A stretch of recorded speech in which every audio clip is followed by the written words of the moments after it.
So this impeachment is fucking dead on arrival. There's no other way to put this. And it has no Republican support. And I think God wants this not to go through because, as we're going to see here in a minute, things are getting fucking buck wild. But we got to parse out all the traitors to begin with. Because, okay, Senator Rand Paul earlier this morning said that he was going to put forth a motion to the Senate to immediately just dismiss this entire fucking charade. And yeah, 45 Republicans voted, yeah, this is horseshit. Which, if you guys remember, it's going to need 67 votes in the Senate in order to convict Trump on the second impeachment witch hunt. Okay, so I don't know about you, but 5 doesn't quite make it to that magical number of 17 needed. And the names should be pretty familiar to you guys for the 5 who are standing out there. Let's just list them for posterity's sake. Susan Collins from Maine. Lisa Murkowski from from Alaska. Mitt Romney from Utah. Ben Sasse from Nebraska. And Pat Toomey from Pennsylvania. The dude likes term limits, but he's also retiring, and he's a dirty fucking RINO. All that said, is anybody really surprised that at least 3, 4, actually all of those names? And it's funny that Mitch McConnell is actually siding with Paul and reasonable Republicans, just letting you know that the dude probably cut a fucking deal at that pardon room in order to make sure that Trump didn't get convicted. In case the turtle wants to stick around at least until 2026. You never know, though. Yeah, but let's breeze through this article here. 45 senators voted on Tuesday, with Senator Rand Paul raising constitutional concerns over the second impeachment trial of former President Donald Trump. 45 senators voted with Paul's motion to raise the question of whether it is constitutional to impeach Trump after he left office. Everybody says no, but apparently all of the Democrats think so. This means that likely 5 Republicans voted with Democrats on the question of whether it is constitutional to impeach a former president. I think it's very likely, because we just listed them.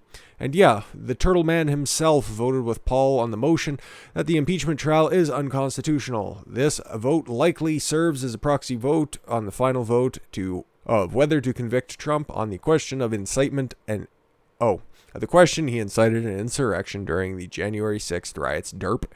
Paul wrote on Tuesday that 45 senators agree that this trial is a sham. The Senate just voted on my constitutional point of order. 45 senators agreed that the sham of a trial is unconstitutional. Yes, his trial is dead on arrival in the Senate. Yeah.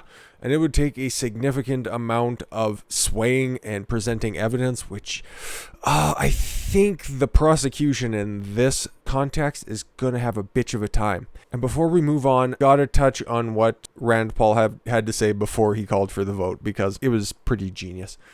This impeachment is nothing more than a partisan exercise designed to further divide the country. Democrats claim to want to unify the country, but impeaching a former president, a private citizen, is the antithesis of unity. Democrats brazenly appointing a pro-impeachment Democrat, Senate President pro tempore Patrick Leahy, preside over the trial is not fair or impartial and hardly encourages any kind of unity in our country.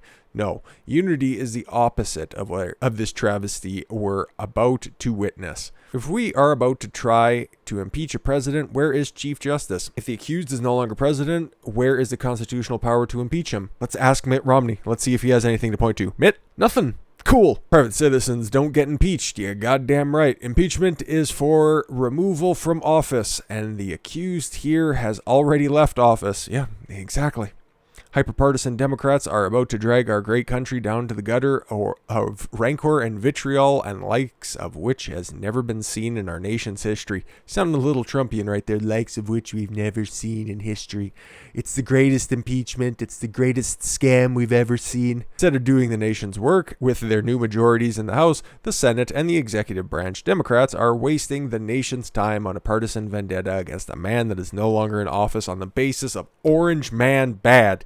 And we need to make sure no orange man rises in the future. A sham. This is a travesty, a dark blot in the history of our country. I urge my colleagues to reconsider this kangaroo court and move forward to debate the great issues of our day, he finished with. And hopefully lit up a smoke after that. I don't know if he smokes, but it would have been just a great symbolic gesture. So they invoked the name of Pat Leahy and Chief Justice Roberts. Now, it looks like fuck. They're gonna have to figure out what the fuck is happening because literally this just broke. And I was gonna talk about doing other stuff, but Pat's in the hospital right now.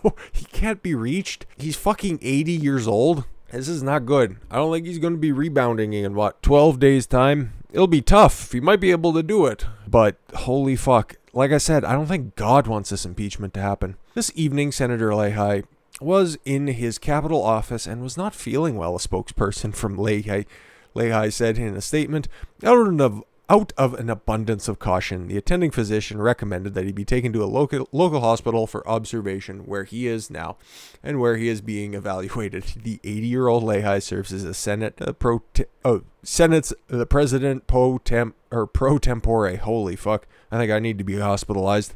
The development comes after the House of Representatives sent the article of impeachment, which accuses Trump of inciting the U.S. Capitol rise to the Senate on Monday. The 2-week period for pretrial briefs will follow Tuesday's swearing in before the substance of the proceedings begin on February 8th. So yeah, I guess Patty's going to have to get out of the fucking hospital to preside over this, or Roberts is going to have to preside over this because he's supposed to for matters involving the president when it comes to impeachment. You know, the Constitution does explicitly say the Chief Justice shall preside.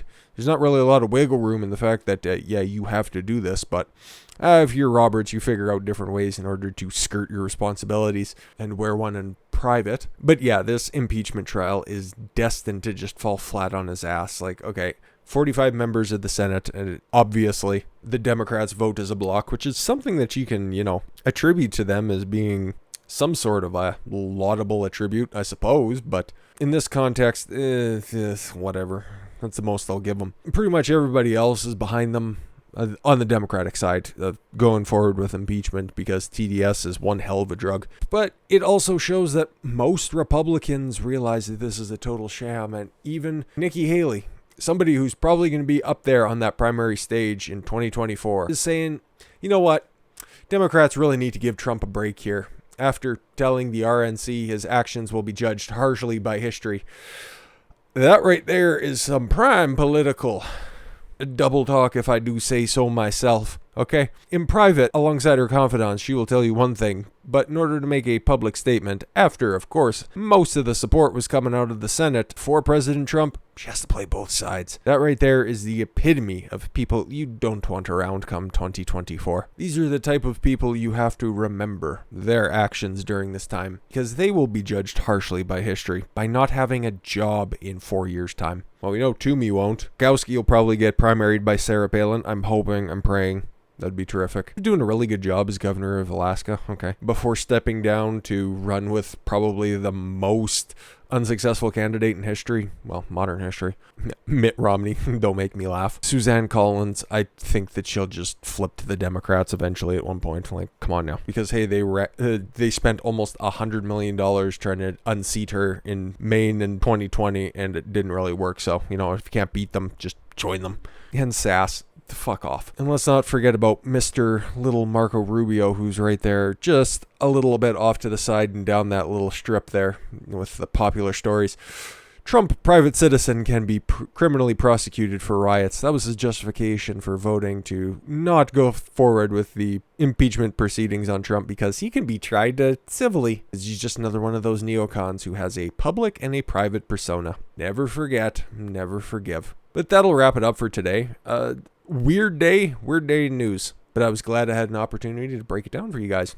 I thank you all very much for the gift of your time. I've been Don Consuelo. I want you to follow your gut and get after it. Take care, everyone.